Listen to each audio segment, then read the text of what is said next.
There are many theories about the origins of Jupiter. Here's what we think happened. Nearly 5 billion years ago, a star in our galaxy exploded. The explosion caused a nearby cloud of gas and dust to collapse and flatten into a spinning disk. Most of the gas and dust collected into a hot, dense core that became our Sun.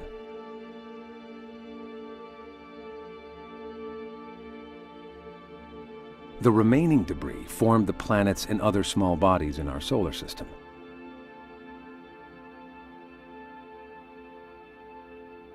And the majority of that debris came together to form the giant planet, Jupiter.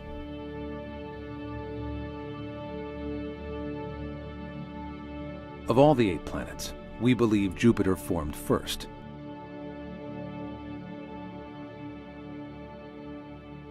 Understanding the formation of Jupiter is essential to understanding the origins of our entire solar system, the formation of Earth, and the most basic foundations of life as we know it.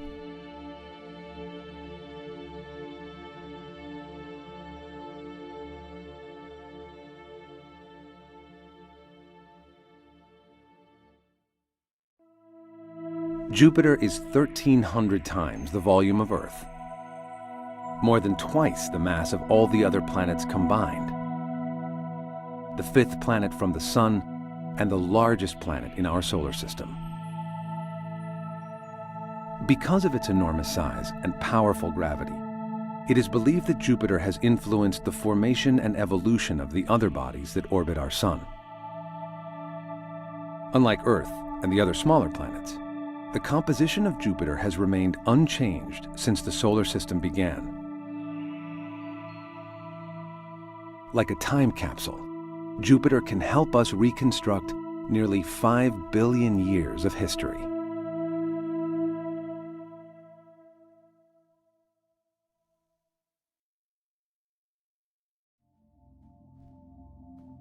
Mission Juno will help prove or disprove theories about the types and amounts of materials that contribute to the composition of Jupiter.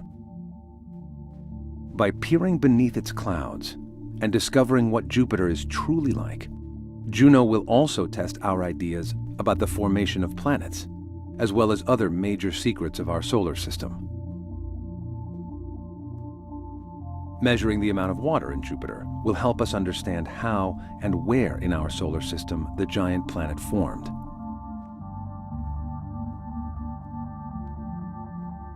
Mapping the gravity and magnetic fields of Jupiter teaches us about the planet's hidden interior and whether it has a solid core.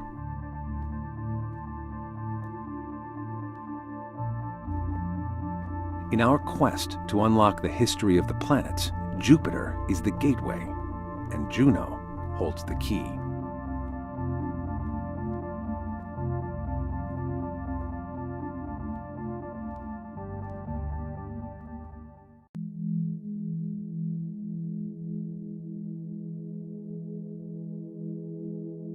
Hundreds of scientists and engineers in 5 countries have been working for more than 10 years to design and build the Juno spacecraft.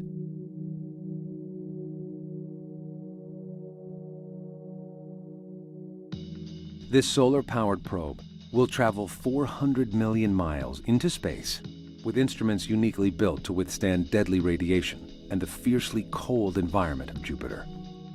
Juno will conduct an unprecedented examination of the atmosphere, the interior, and the vast magnetic field of the giant planet.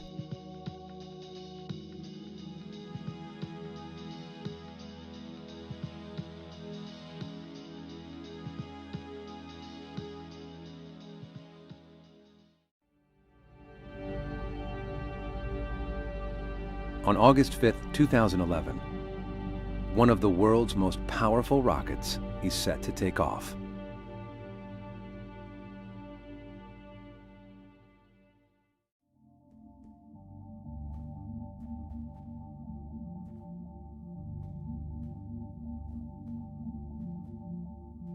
The Atlas V 551 rocket, weighing 650 tons, launches and reaches a top speed of 4,500 miles per hour.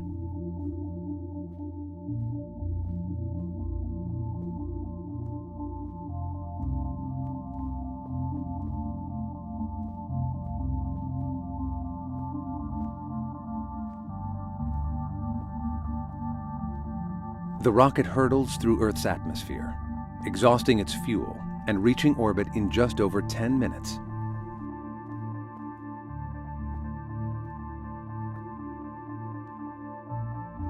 The payload fairing falls away, revealing the Juno spacecraft within.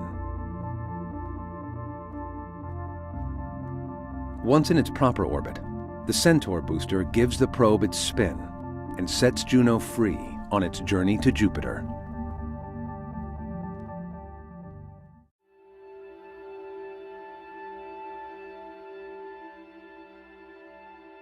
In the shadow of our planet, the spinning Juno spacecraft deploys its 3 massive solar arrays, which will power the mission for the next 6 years.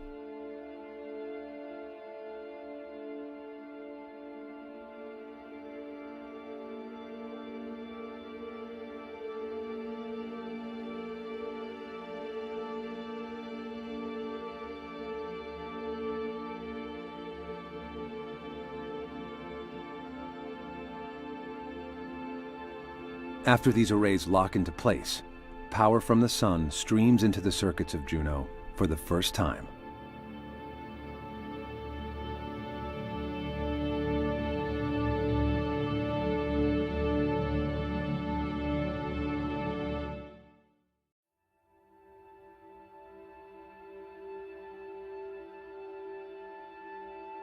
Escaping the gravitational pull of Earth, Juno is still held to its trajectory by the Sun's gravity.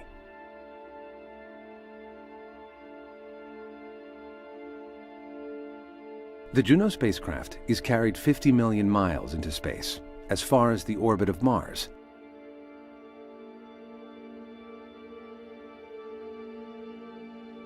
A burn from the main engine directs Juno back toward Earth for a final encounter with its home planet.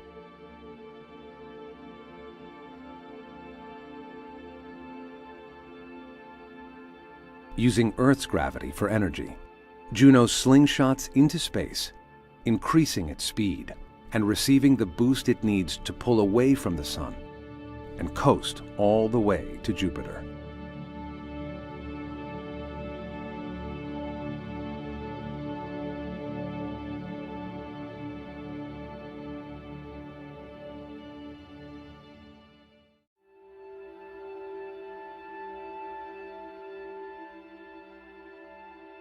In the shadow of our planet, the spinning Juno spacecraft deploys its 3 massive solar arrays, which will power the mission for the next 6 years.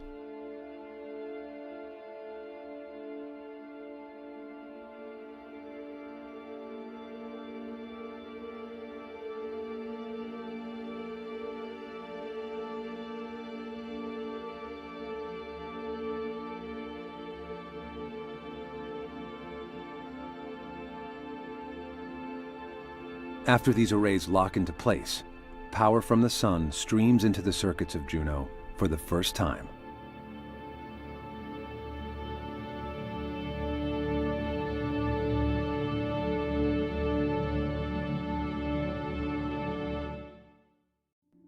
After 5 years of being alone in space, Juno approaches Jupiter and begins reaching a top speed of 160,000 miles per hour, officially becoming the fastest man-made object in history. The main engine ignites to slow down the spacecraft, and Juno is captured by the powerful gravitational pull of Jupiter. Settling into the most challenging orbit ever attempted, Juno will come as close as 3,100 miles to the planet's cloud tops. Juno will continually duck below deadly radiation belts as it studies Jupiter in unprecedented detail for more than a year.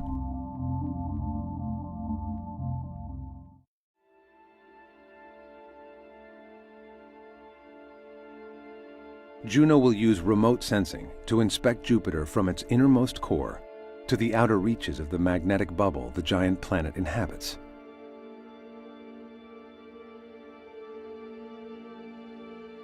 Juno will be the first probe to visit the regions above the poles of Jupiter, witnessing energies in the magnetosphere that create its extraordinary ultraviolet auroras.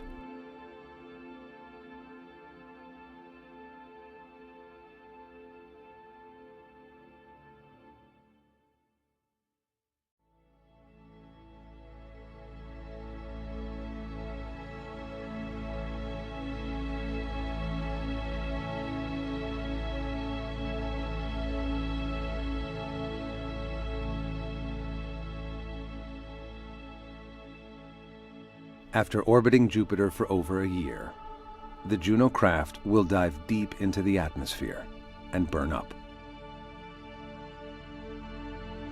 But the mission will never truly end.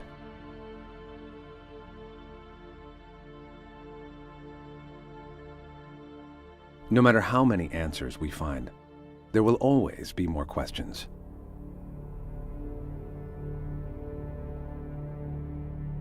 Our search for understanding and meaning continues.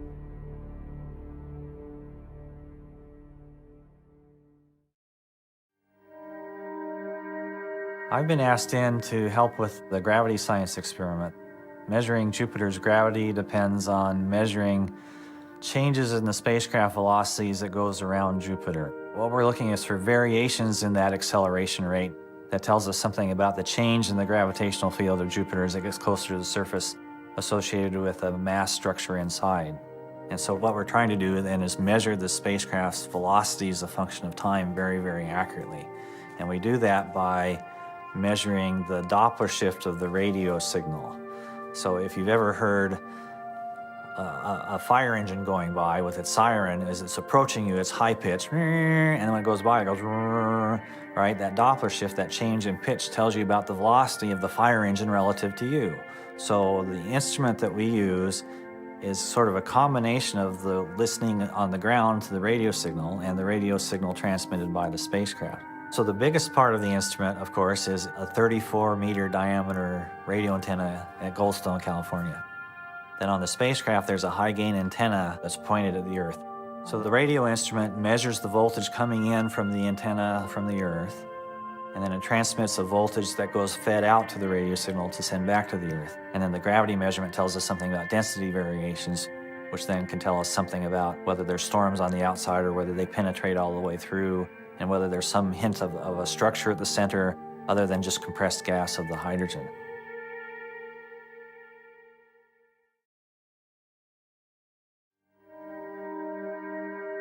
JADE, the Jovian Auroral Dynamics Experiment, is a set of instruments that measures the electrons and ions. Those are particles, very tiny charged particles that are parts of an atom. And those particles actually produce the aurora. They follow along the magnetic field lines and they come down into the atmosphere at Jupiter, and they excite different sorts of interactions that emit light, different wavelengths of light. Those we observe as the aurora, but the aurora is really caused by these tiny, tiny particles coming down into the atmosphere. And JADE actually measures those individual particles. There are 3 identical electron sensors, and they look off in 3 different directions around the belly band of the spacecraft, so that they've got a broad field of view, 120 degrees wide, so the 3 of them actually can see all the way around the spacecraft all the time. The JADE ion instrument is different. It actually has a thing that looks a little bit more like a hamster wheel and a hamster cage, and that's to allow particles to come in over 270 degrees of observing angle, and twice per minute the Juno spacecraft spins around, and that allows that field of view to observe all of space. And so we're trying to understand what's the same and different between our own aurora and the aurora at Jupiter so that we can understand the processes really in detail for the first time. We'll be fully successful when we can come back and tell the world how it really works, what particles are involved, and why.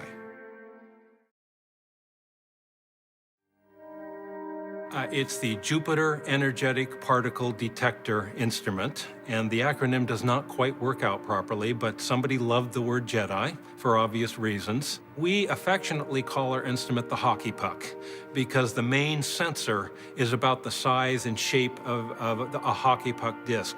That hockey puck is sort of glued on or attached to a box which holds all the electronics associated with the sensor. JADE in particular works in very close coordination with JEDI. So JADE is measuring the lower energy part of the charged particles that are in Jupiter's environment.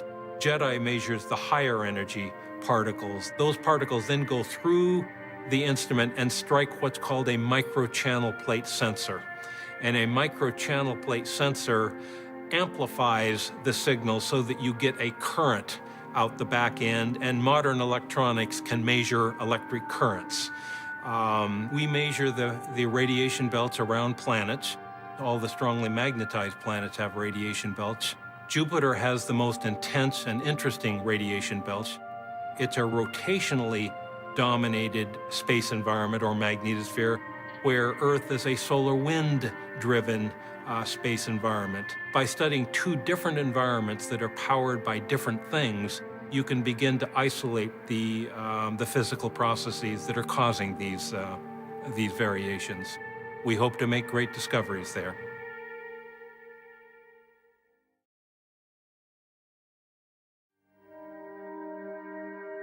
A Jupiter infrared auroral mapper is an image spectrometer. At the beginning was meant for supporting auroral observations, to make images of aurora, and at the same time to look at the different view of the aurora.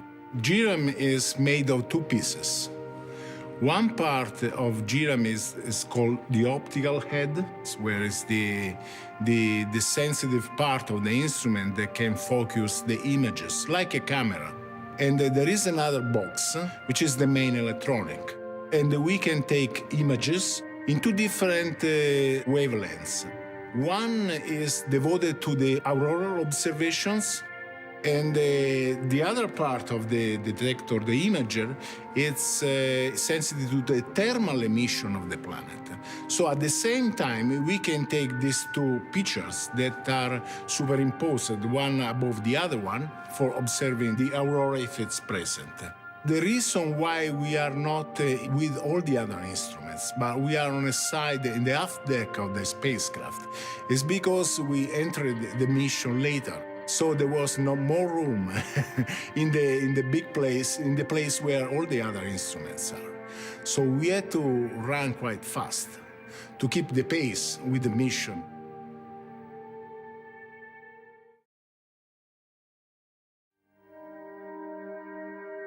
JunoCam is on the spacecraft to take pictures of Jupiter, and we specifically designed it to get pictures of the polar regions of Jupiter.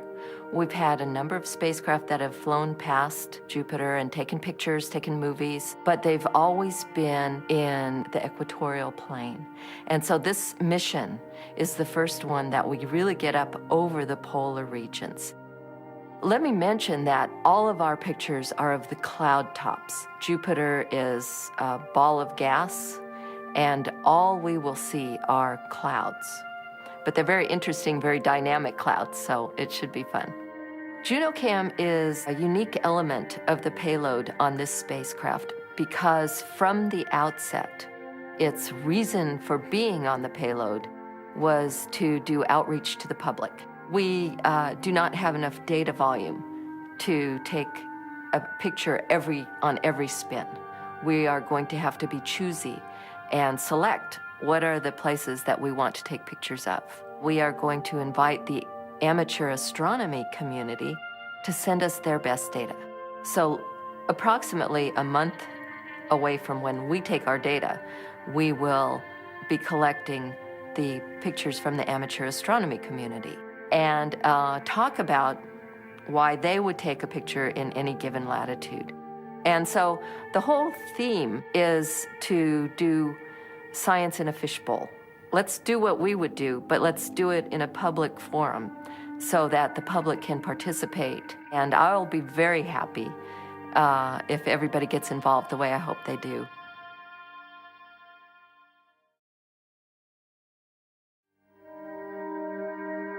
Years ago, the magnetic field provided a reference for navigation on Earth. So for 400 or 500 years, whenever ships crossed the ocean, they carried compasses so they could find their way when you can't see stars or landmass.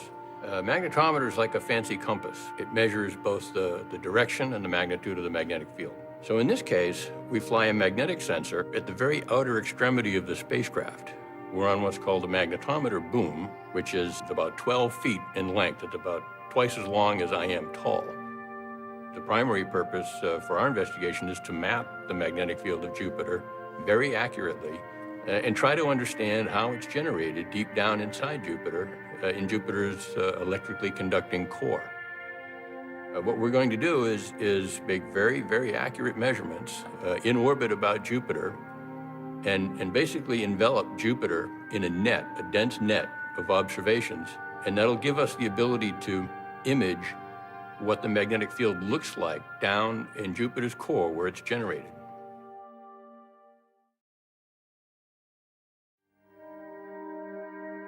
NASA loves acronyms, and so I just simply abbreviated microwave radiometer as MWR. From its name, it measures the radiation in the microwave region. Now that sounds like, a lot of highfalutin scientific terms, but it's really pretty simple. What we're actually doing is measuring the thermal radiation from the atmosphere of Jupiter beneath the clouds.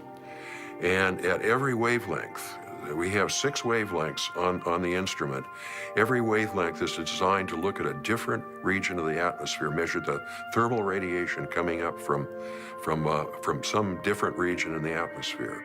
And by measuring them with the spacecraft, we'll be able to put that together into a picture, a three-dimensional picture of the atmospheric structure of Jupiter. What we've come up with as the most effective way to build an antenna is a big flat array that's about 5 feet square all the way around. It's as big as the side of a spacecraft, which is not a coincidence because we sort of sized the spacecraft to hold an antenna for our longest wavelength. Now, the other wavelengths are progressively smaller by factors of 2 at every step. So it turns out another side of the spacecraft can hold all of the rest. So we have no idea what we're going to see because nobody's ever seen this region before. So it's going to be a surprise to all of us when we get the information back. So we expect to discover all sorts of new things.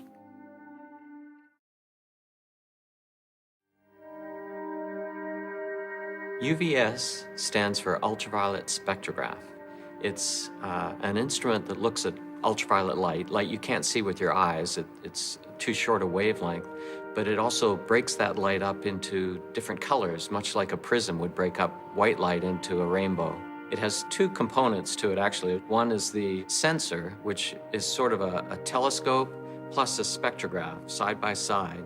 And all the electronics, except what need to be right at the sensor, are put in another box, which is deep inside a vault, which on Juno protects all the sensitive electronics from the radiation at Jupiter. Jupiter has some similarity to Earth. The Earth has northern lights, auroras, and they're spectacular to watch.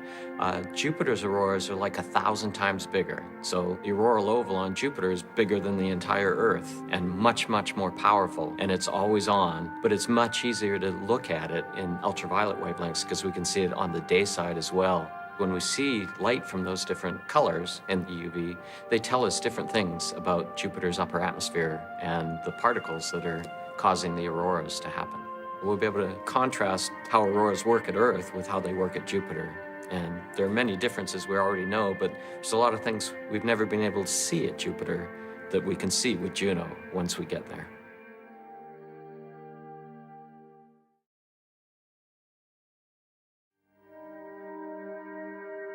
The WAVES instrument is basically a radio. It tunes to frequencies all the way from 50 hertz, which is near the bottom of the audio frequency range, up to above 40 megahertz, which is above the limit of the radio emissions that Jupiter generates.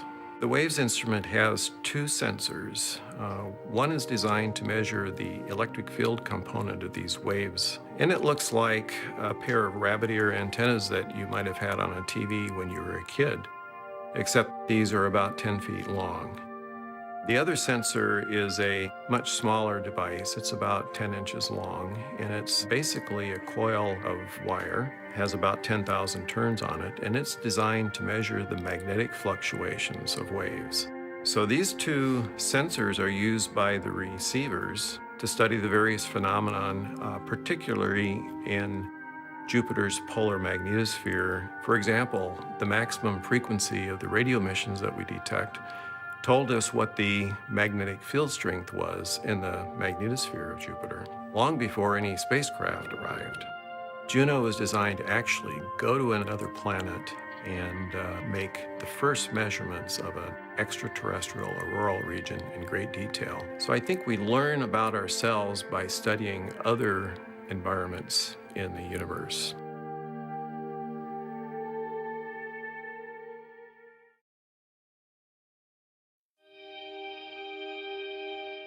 ATLO is an acronym. It stands for Assembly, Test, and Launch Operations.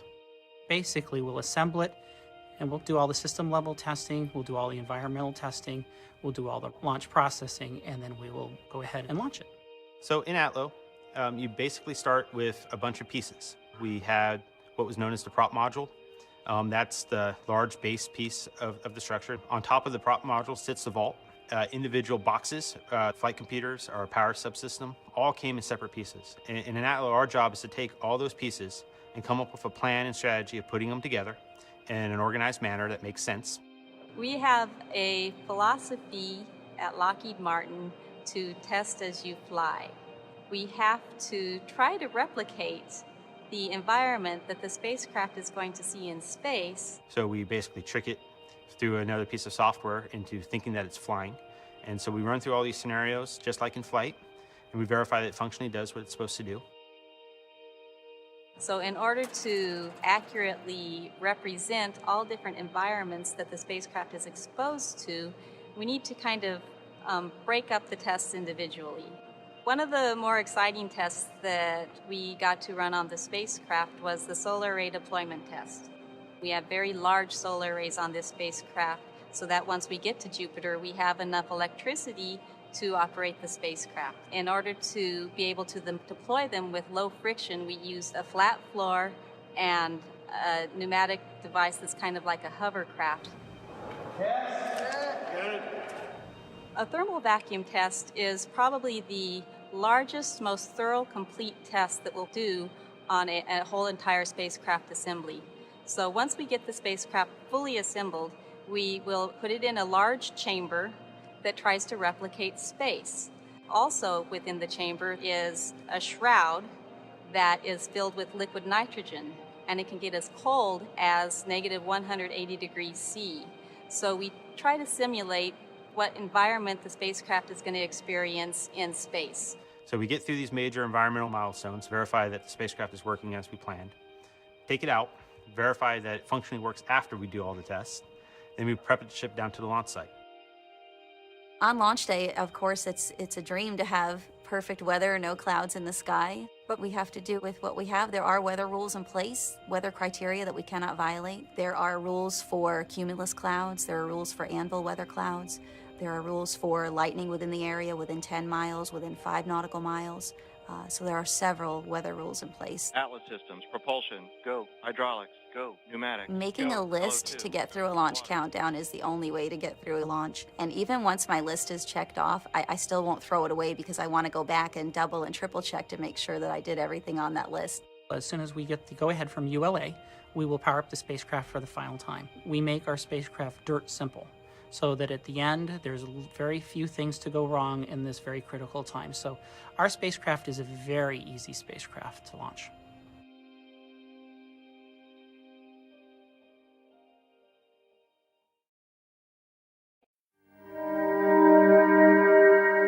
Juno gets to Jupiter by flying by the Earth. It gains momentum by passing the Earth at 500 kilometers altitude, and in doing so, it gets sucked into the Earth's gravity well. And what happens is that the trajectory, which is on a path relative to the Sun originally, now is flying by the Earth and is also influenced by the Earth's gravity field. It gets deflected out towards the planet Jupiter. The idea is that you can't get there directly unless you have a much bigger launch vehicle. When we get to Jupiter, we do a big maneuver called JOI. The Jupiter Orbit Insertion Maneuver is what actually puts us into an orbit about Jupiter so that we're captured by Jupiter's gravity. It needs to be a big maneuver because we're flying at this enormous velocity around the sun, and in order to be captured by even a big planet like Jupiter, we have to aid that capture by doing a big maneuver to slow us down. There's so little time to react that we have to let it do its own thing and just trust that the planning and the testing that went into that will do the right thing. We plan on actually listening in on the spacecraft as it does its Jupiter orbit insertion. And at the very end, we have it radio back to tell us, okay, we did all the right things. Here's how the spacecraft is doing. We survived.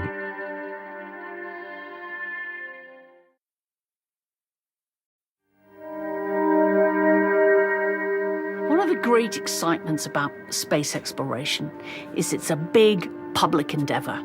Everybody's involved. There's some wonderful amateur astronomers who are very knowledgeable about individual storms and clouds on Jupiter.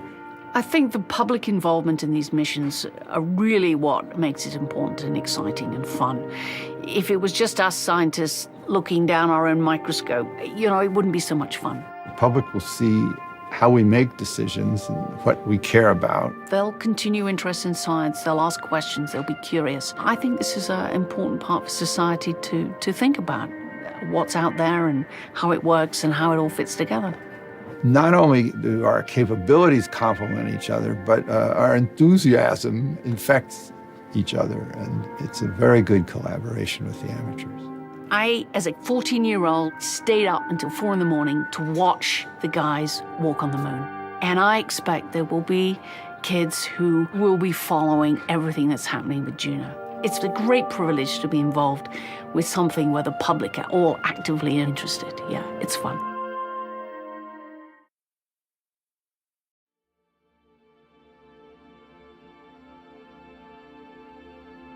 This is Atlas Launch Control.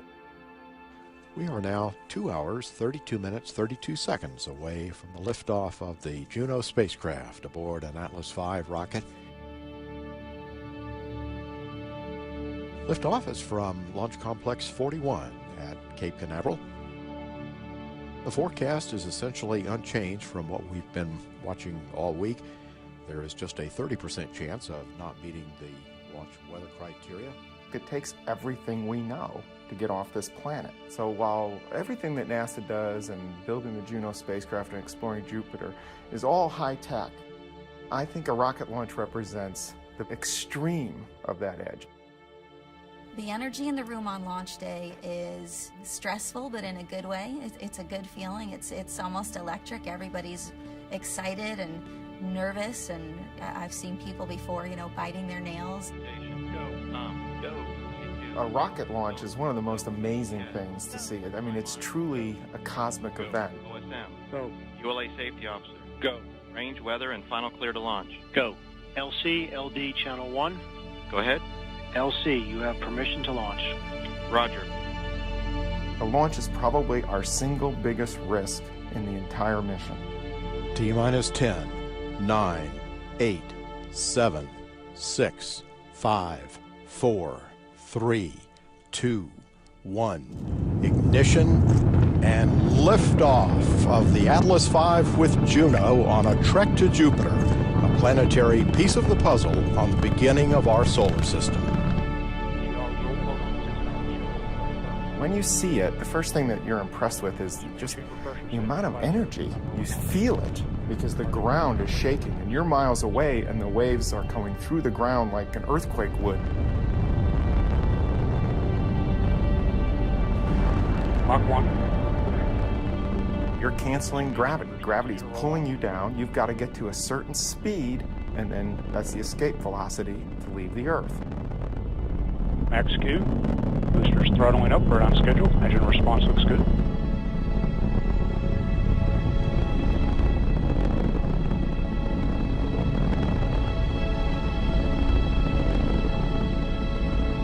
You're watching something going from one planet to another. And we have solids 1, 2, 3, 4, and 5 jettisoned. Visual indication that all solids have separated well. Current altitude is 45.8 miles. In altitude, downrange distance 69 miles, velocity 5,413 miles per hour.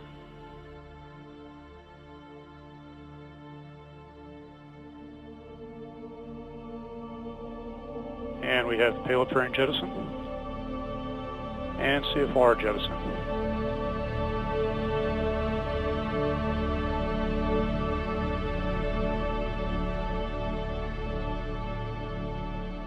We have retros and have spacecraft separation.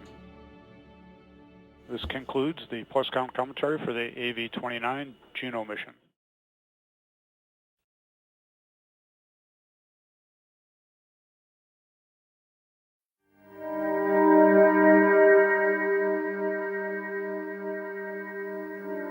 We communicate with the Juno spacecraft with radio waves and radio frequencies. But what we do is we send up commands or data to the spacecraft to tell it what to do. It in turn takes data and sends back what we call telemetry. The way that we find out if there's a problem on the spacecraft in space is by monitoring our telemetry. And our spacecraft talks to us on Earth through the Deep Space Network. The Deep Space Network is a set of antennae that we use that are around the world in order to return data to us and to send commands up to the spacecraft. We've designed a lot of points on the spacecraft that tell us things like the state of charge of the battery and what temperature things are at. And we look at that telemetry and monitor if the spacecraft is happy or sad and doing well or not. And we set limits on that, so it will give us automatic alerts if something's wrong. And so on the ground, we can look at it and make sure everything's okay. We can detect a problem that way.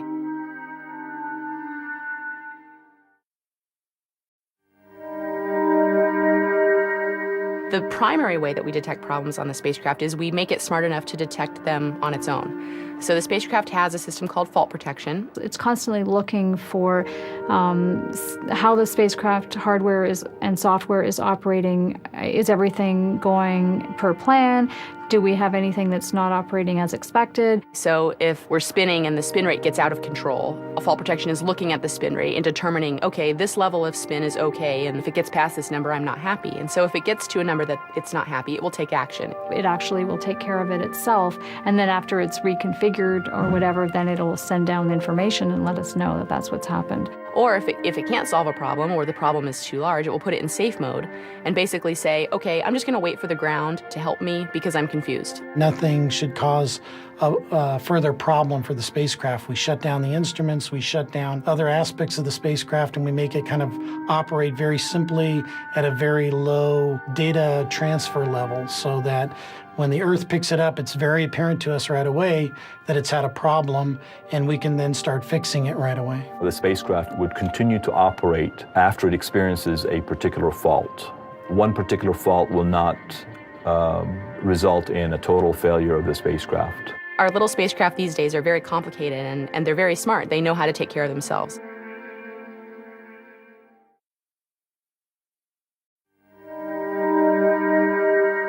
So in a lot of ways, the most innovative or dramatic thing about Juno is the orbit.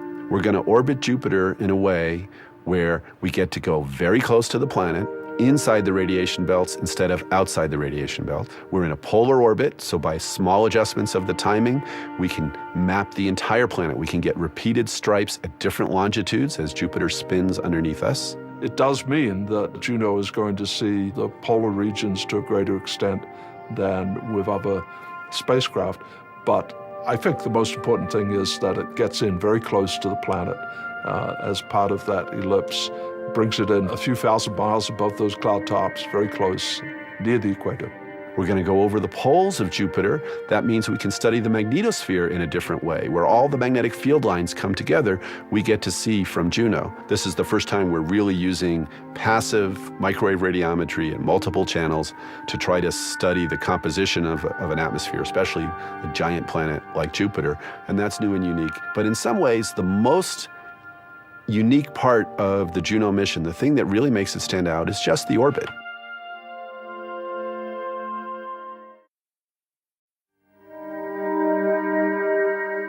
An aurora, as we see it on Jupiter or on the Earth, is caused by charged particles, electrons or protons, crashing into the atmosphere. When those electrons come bombarding in, they excite the electrons inside the hydrogen atom, and UV light comes pouring out, and that's what produces most of the aurora on Jupiter. This is very similar to the northern lights of the Earth. It's the same physical process.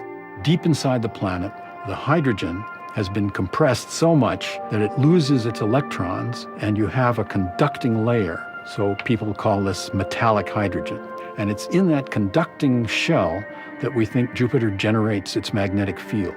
Now, one of the interesting things is that it's carrying with it electrons and protons that are spiraling around as they crash into the atmosphere at the north and at the south. And when they do that, they create what we call an aurora because they're generating light.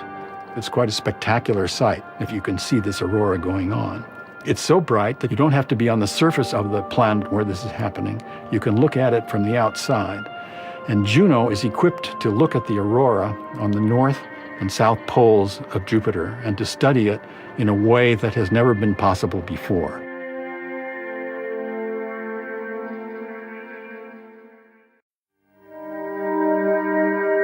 A magnetosphere is the sphere of influence of a magnetic field. So a planet that has a magnetic field has a magnetosphere when its sphere of influence extends beyond the planet out into space and affects the region around it. The presence of the Earth's magnetic field was recognized back in the 14th or 15th century, and since the 17th century, it's been a topic of active study. Yet we still don't really know how magnetic fields are generated inside planets. The magnetosphere of Jupiter is vast. So if you think of Jupiter being 10 times the size of the Earth, and the magnetosphere is 100 times the size of Jupiter. So this is vast, a big, big, big volume.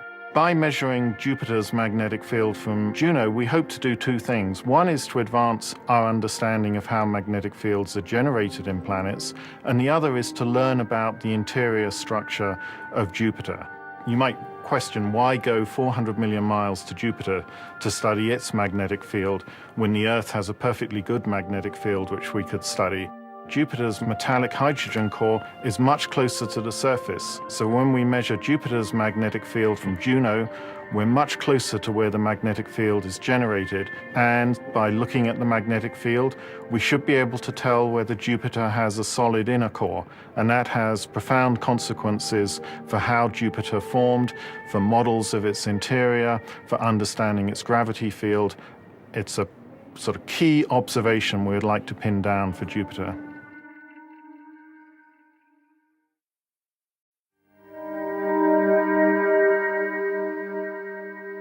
The rings of Saturn are very well known. They're this gorgeous set of rings circling the planet.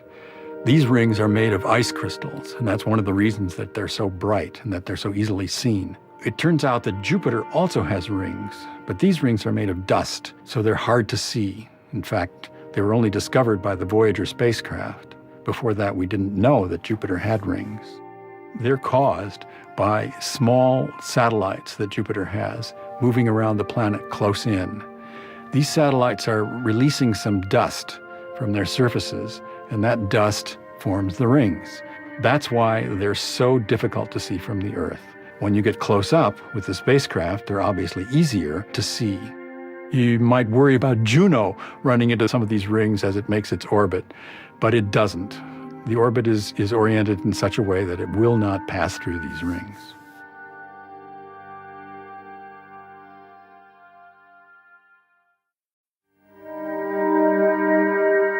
The reason we plan to crash Juno into Jupiter at the end of the mission is for what's called planetary protection.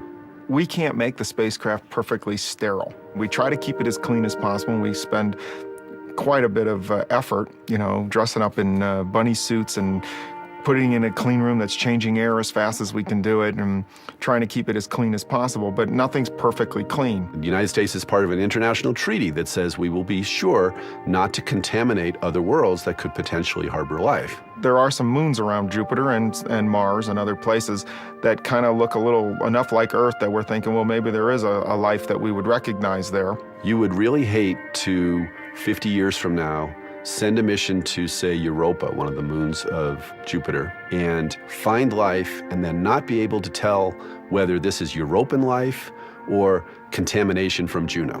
So what we do is we dispose of Juno when we're done with it, and we let it burn up in Jupiter's atmosphere. There's about a 99% chance that what would eventually happen to it is it would crash into Jupiter, burn up, not contaminate anything. But 99% chance isn't good enough for us. It isn't good enough for NASA. We need to show by agreement with NASA that we have a less than 1 chance in 10,000 of contaminating Europa. So while we still have control, before the radiation has done any damage, we'll fire the rockets, we'll burn Juno up in the upper atmosphere of Jupiter, and that way we'll be certain we're not going to contaminate anything.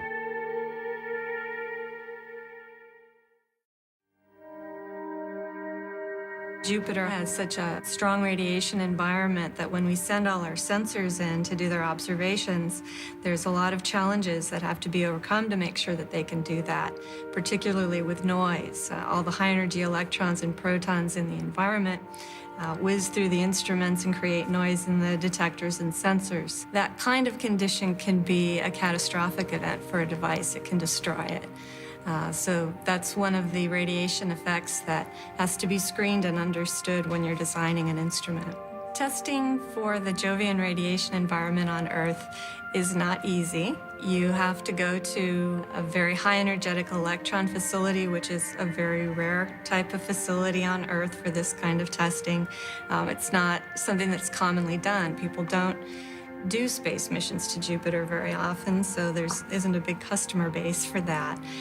We've ended up going to facilities and hospitals that treat cancer patients, or other facilities that are used to simulate nuclear blasts for submarines. Very unusual places in all different parts of the world in order to mimic the Jovian radiation environment. Right now, we're looking at how we can understand what the environment is actually doing to our instruments while we're in flight. We've modeled it, we've tested, we have a good idea of what will happen, but we can understand from the instrument telemetry and the science return exactly what they're experiencing. If there are certain failures or graceful degradations, that will be visible in that data stream coming down. The very extreme radiation environment, very changing radiation environment, and other missions in the future will go to these locations and they will design based on what we'll be learning.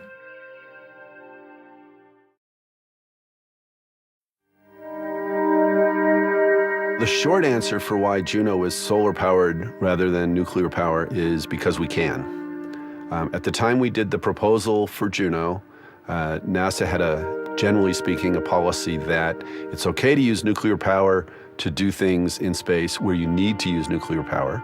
But if you can do something simpler like solar panels, you should. We decided it was probably less risky to advance the technology of solar cells to work at Jupiter than it was to invent a new nuclear power source. We haven't taken solar panels that far before and run an entire spacecraft that far from the sun off of solar power.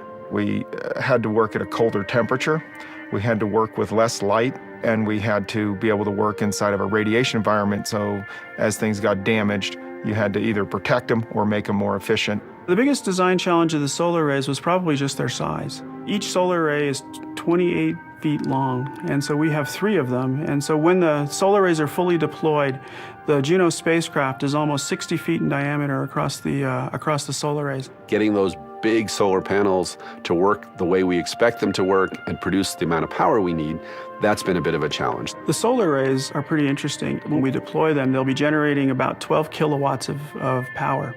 As we get further and further from the sun, that amount of energy will drop off until we finally get to Jupiter, where we're only generating 400 watts. It's not even enough to run a hairdryer.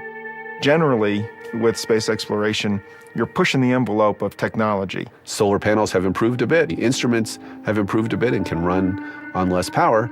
And I think it's turned out to be a very good decision for Juno.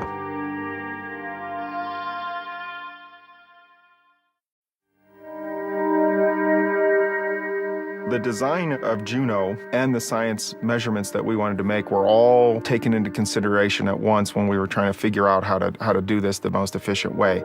So Juno has 3 solar arrays that stick out. It could have had 4 or 5 or any number. We looked for something that was efficient and could be packaged inside of a rocket. That was one of the first requirements.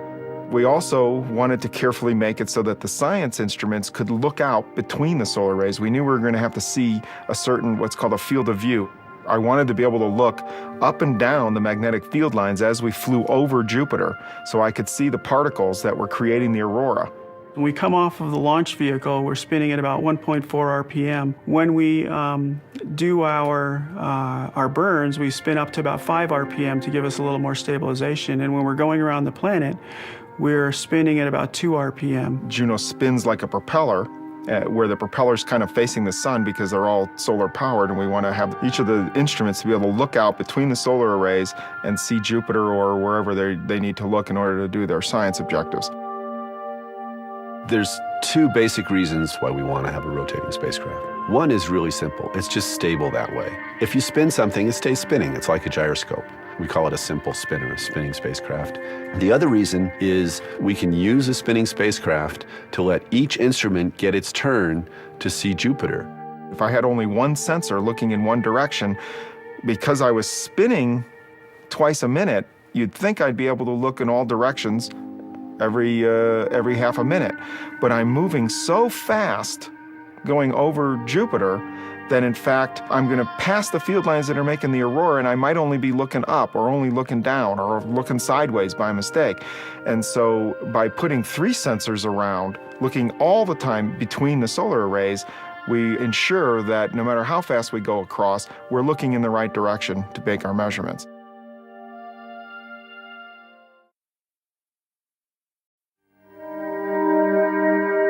But once the whole spacecraft gets put together, it's important for us to operate it in a flight-like way. So we enact a policy on our missions here at JPL called Test As You Fly. We say, okay, we're going to pretend that we're launching the spacecraft today, and we set the universe simulator in the clean room to pretend it's launch day. Juno has a very complex instrument suite. The instruments are tested both individually at their home institutions as well as part of the flight system on the path towards launch.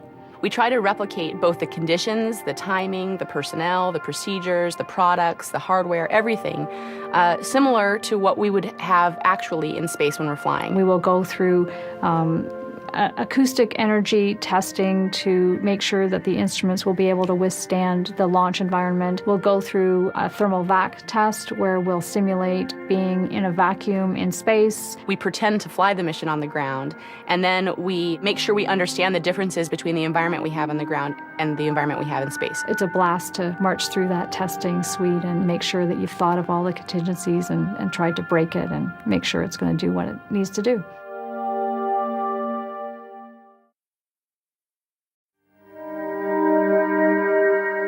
What is the Great Red Spot? It's a swirling mass of gas and colored clouds that is bigger than the Earth. It's been around since the telescope was invented. Maybe it's much older than that even. People sometimes call it a hurricane, but it's probably different from a hurricane in the way it works.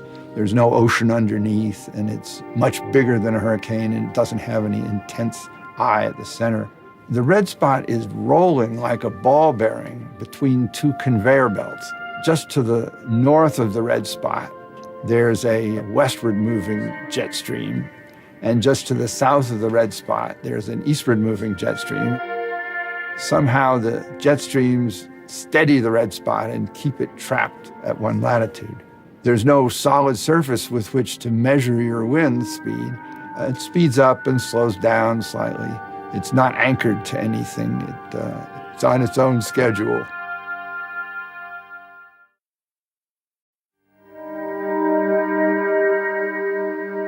The interior of Jupiter is a tough problem for us. To get deep inside, we have to use indirect methods. We can't go there. We think that Jupiter has a core, but we don't know for sure. It is nonetheless likely to be perhaps 10 times the mass of the Earth. It may not be solid. It's very hot. The pressure is too great. The temperature is too high. It's just too far in. We can't get there. So what we have to do is to use radiation that's coming to us from those lower depths to tell us what's going on down there. And this is where Juno comes in. Juno is exciting because we will learn such a wide range of things. For indeed, Jupiter is the most massive planet in the solar system. It is the body you want to understand in order to understand the architecture of everything else, including Earth. What is the proportion of water on Jupiter compared to the amount of hydrogen on Jupiter, and how does that compare with the proportion of hydrogen to water in interstellar space and in the sun? That's a very important question, and that's one of the things that Juno is going to address directly. I would expect Juno to tell us more about how planets work, meaning how the heat gets out, what kinds of flows exist inside the body, how magnetic fields get generated, learning what Jupiter is made of, and learning about how it works. Those, to me, are what make the Juno mission exciting.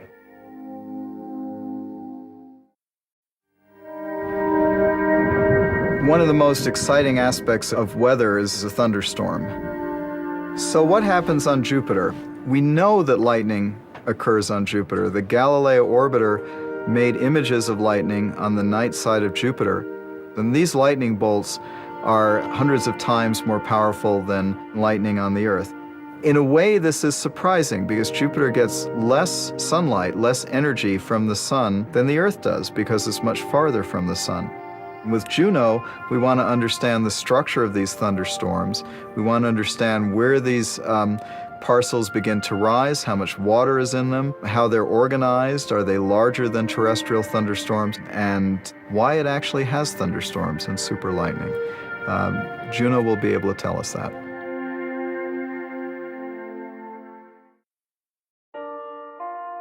When I was younger, I was always fascinated by astronomy, and I can remember just looking up in space and looking out at the stars out there, wondering what was out there. I actually wanted to be an aerospace engineer even when I was a little girl. I really liked math, and I liked, space and astronauts, and I would write letters to the NASA centers and get pictures and stuff. I had posters in my bedroom of Jupiter and Neptune and Saturn. I thought they were just amazing. As a little kid, Jupiter was my planet. I would look out there, and you couldn't touch it. You couldn't learn about it enough because you couldn't get there. And so I always had this yearning to want to reach out. And when people would ask me, what do you want to do when you grow up? I said, I want to work on spaceships. I really wanted to work on rockets and build things that would go into space. And it's just really exciting to have a chance to do something that I really wanted to do when I was a little kid. For whatever reason, I got lucky and I'm the head of Juno, and I'm reaching out. And of course, I could never have done it myself. It's only through everybody reaching together that we can reach it all. It started out on the back of an envelope, as many things do. It's amazing being able to see a vague notion that you have in your brain turn into a real piece of hardware that is going to fly all the way to Jupiter. So Juno is really an incredible international mission. It's a very large mission, involves people from many, many different countries, scientists, engineers, administrative people, technicians, people who do purchasing. I mean, it's amazing how many people in different walks of life have to be involved in making a mission like this happen. It's a big public endeavor. Everybody's involved. We really have the A-team here, and it's amazing that when you get that kind of atmosphere and that kind of collaboration and synergy, how that can just make the whole thing, even the hardest problem, that much more palatable. We check our egos at the door, we roll our sleeves up, and then we just dive in and work whatever needs to be worked. I think that it's a tremendous experience to be involved in something where we can learn about how planets formed. We ask, why are we here?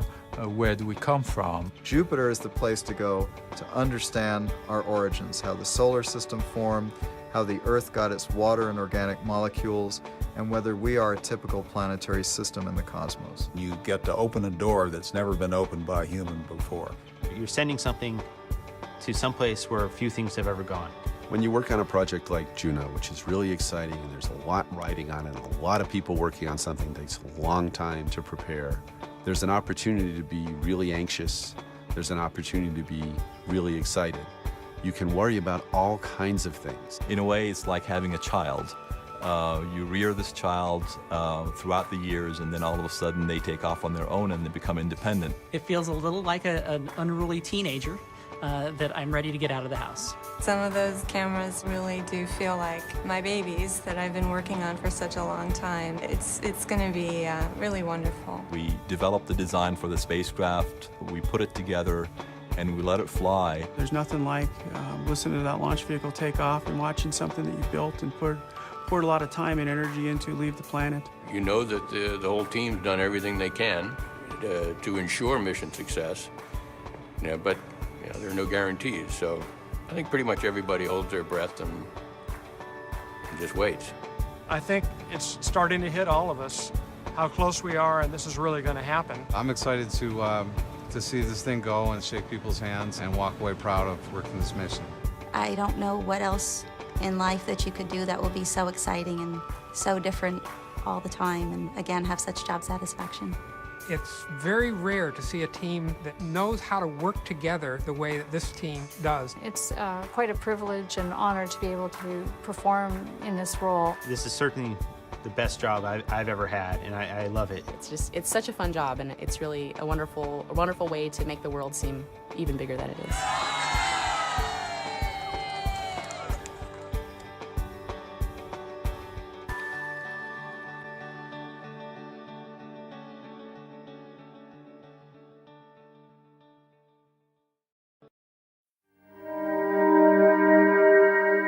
In Roman mythology, which of course is rooted from Greek mythology, Juno was the wife and sister goddess of Jupiter, or in Greek it was Zeus, and the Greek name for Juno is Hera. So they were companions, and Zeus of course was the king of the gods, and she was the queen of the gods, Juno. She was married and cared a lot about children and marriage and keeping everybody well-behaved and sort of like a good mother would.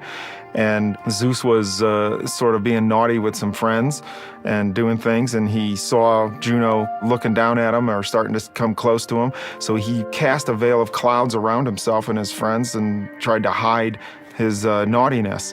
But of course, Juno was a fairly powerful god herself, and she saw enough that she said, okay, I'm suspicious, and kind of traveled down and used her powers to look right through the clouds and see the true nature of Jupiter and understand what he was really up to. And that's exactly what the Juno spacecraft does for us, is that it goes there with special instruments in a special orbit and uses its magical powers to see right through Jupiter's clouds and understand its true nature, which is holding these secrets for us about how the solar system formed and where we all came from.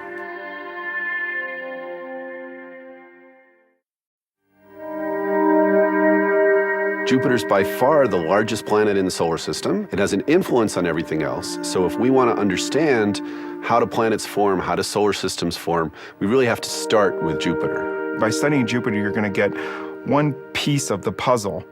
Not necessarily how life formed, but maybe how the ingredients that made up life eventually got spread around in the early solar system and got to us. We care about the light elements because that's what we're made out of.